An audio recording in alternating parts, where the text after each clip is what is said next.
2025年第12條，一條 C4 關於城市過程嘅題目啦。咁咧佢就俾咗灣仔同埋西貢區嘅一啲人口嘅數據你啦。咁就問你 A、B、C、D 邊個出現咗。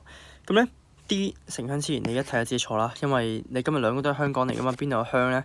如果你城鄉應該係區別，可能 let's say 俾咗大陸你嘅，咁你話香港啲人去咗大陸好多嘅，咁就可能有啦。不過呢度睇唔到啦。好啦，跟住去到 B 同 C。嗱，城市成長咧，佢係講緊人口嗰個數量上升咗啦。咁城市化係人口嘅比例上升咗啦，係咪先？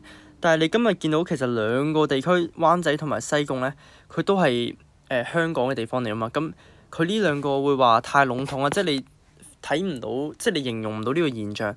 咁你唯一合理嘅解釋就係一定係新市鎮發展，因為你今日見到西貢區其實佢係講將軍澳嗰啲地方啦。咁有一個年份都啱啦，1986年。咁西貢區嘅新市鎮發展係1980年代啦。咁係呢個 period 啦。咁同埋你見到佢人口好明顯多咗超多啦。咁只可以係 A 啦，就係新市鎮發展啦。